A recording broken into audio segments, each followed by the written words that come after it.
Olha, isso foi filmado ontem à noite na Tulipa, aqui bem pertinho da gente. Como o lobisomem tá perto de nós, hein?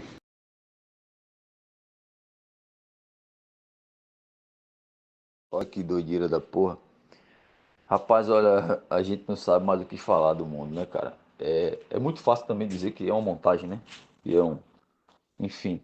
Mas você vê, até sombra o miserável tem. Mas isso é o de menos que a galera bota também na montagem. A qualidade da imagem tá péssima, distante e tal. Mas, rapaz, eu não duvido de muito mais coisa não nesse mundo, não. Aqui no interior onde eu fico, no litoral sul de Alagoas, eu tenho um primo. Ele partiu recentemente, tem uns 2 meses, 3. Acaba homem que não é de conversa, né? E que à noite andava muita noite para tomar, para beber por aí. E numa noite, e justamente uma noite de lua, né? Ele disse que foi seguido, não foi perturbado, não foi atacado, mas que uma coisa como um cachorro, tá? Olha que doideira, eu tô falando isso, eu não, o Sandro me conhece, sabe que eu não gosto de mentiras, mas eu vi, né? Eu não vi. Uma coisa como um cachorro andava meio agachado. Uma coisa parecida com esse negócio aí, eu acho. Só que andando agachado, né? Mas não era cachorro, né? E tampouco andava tão perfeito como um cachorro, como um quadrúpede total. Era como se fosse um bípede, mas assim, andava agachado também, levantava um pouco. E andou à beira dele, olhando para trás. E lá atrás, aquele negócio escuro, andando pela meio da pista, acompanhando ele. Depois, quando ele parava a bicicleta, ele parava também. E continuou andando, ele levou ele quase praticamente perto de casa, né? Mas não fez nada, não esboçou, né, nenhum tipo de barulho, só o barulhozinho daquele, né, da pata tchá, tchá, tchá, tchá, pela pista. E aí fica aquela coisa, né? Ele falou, e é um cara sério, não é um cara de estar de conversa, e disse que até hoje ele ficou super assustado, mas seguiu o caminho dele, que até hoje não consegue entender. Mas que eles aqui também se fala nisso, né? Aquela velha história de que o cara bate na mãe, vira bicho, não sei o quê. Coisa de interior, coisa que a gente sabe, né? Como é que é. E de que algumas pessoas que de repente corre bicho, como diz a história, né? Coisas do Nordeste. Agora só Jesus para saber, né?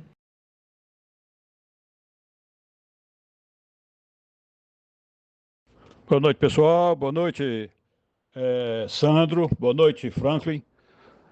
Franklin, ouvindo teu áudio aí, gostei demais desse teu áudio, viu? Um áudio muito sincero, muito sapiente, muito consciente e também muito humilde, né? Com a postura de uma pessoa realmente que pode até não ser muito velho, mas é de uma postura de uma pessoa experiente, né? E que já amadureceu nas observações da vida e já sabe que não pode fazer um julgamento precipitado de nada, né? Então, eu assino embaixo aí tudo que você disse, né? De fato, a gente poderia sair com uma resposta bem simplista, né? Bem reducionista, dizer, não, isso aí foi montagem, isso aí é Photoshop, isso aí é figura daquelas de CGI. Então, poderia-se dizer qualquer desculpa dessa aí, e no final, ainda não encobrir o mistério, né? Ainda não descortinava as coisas, né? E eu falo assim e digo assim: esse fenômeno da licantropia, né? É esse fenômeno que ocorre com certas almas humanas, né?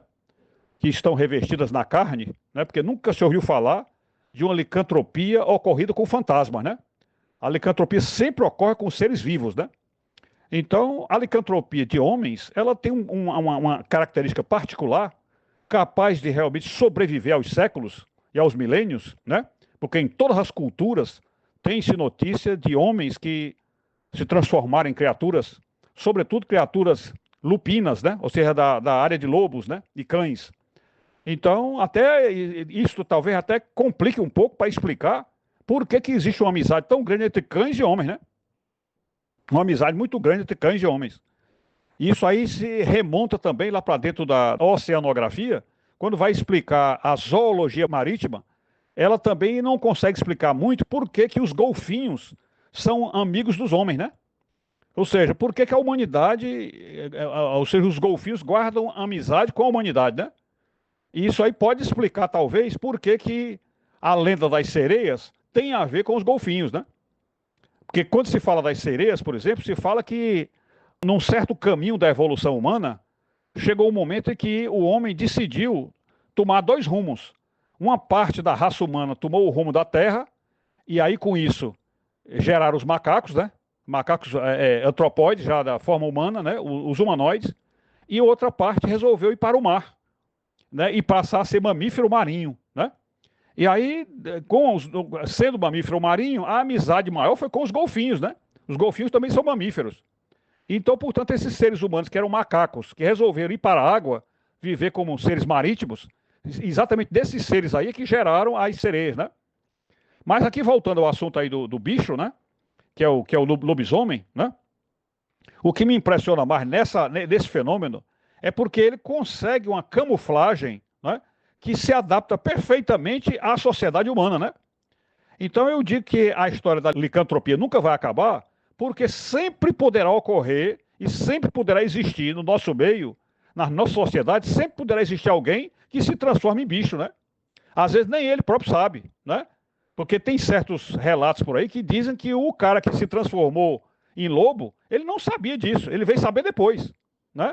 Então é possível que exista aí, escondido na nossa sociedade, muita gente com esse fenômeno, que ainda não apareceu, ou seja, que ainda não se manifestou, mas que talvez ele já tenha consciência de que pode se transformar, e a maioria talvez não tenha consciência ainda. Mas o fato é que eles estão escondidos na sociedade, porque são cidadãos igual a nós, ou seja, eles vivem como a gente, né? São seres humanos de carne e osso, como a gente, e vestem com as roupas da gente, né? E apenas em certas ocasiões, onde o magnetismo lunar influencia a Terra de uma maneira estranha, né, ou mistagógica, aí nessa influência que a Lua exerce sobre a Terra, parece que desperta essa energia mental ou espiritual que transforma aquele ser num lobo, né? Tá certo? Então eu acho que a ideia de que a gente não pode descartar um fenômeno de licantropia, porque é um fenômeno universal e atemporal, ou seja, está na Terra desde o princípio da humanidade, né? Até porque houve mesmo alguns casos aí entre homens e lobos, né? Que foram casos aí registrados na história e que ficaram patentes com essa amizade que os homens fizeram com a raça canina, né? Tá certo?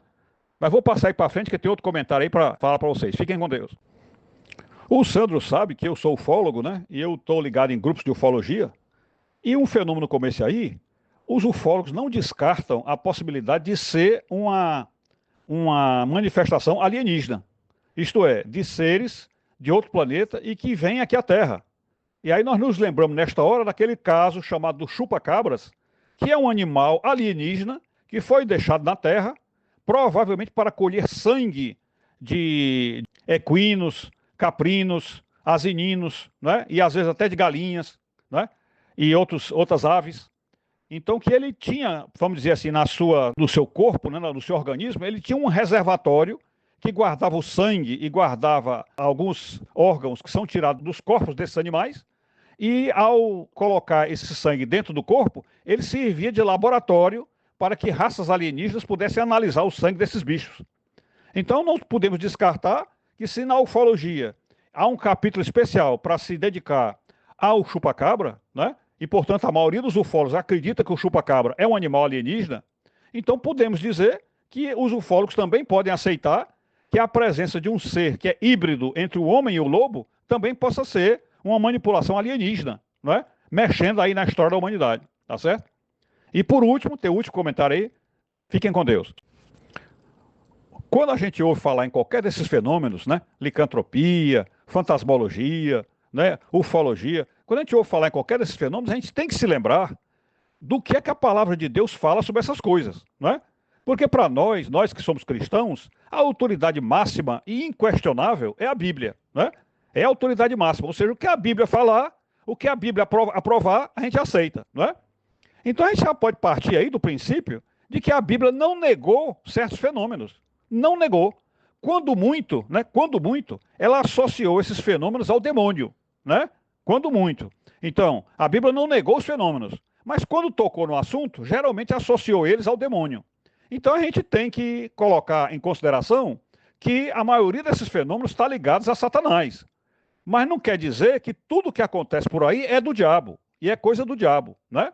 Por exemplo, a gente não pode, como muitas correntes teológicas dizem, né? E também muitas denominações cristãs, dizem que não existem alienígenas, que tudo que tem sido relatado pela ufologia são demônios que vêm aí disfarçados de outros seres, não é?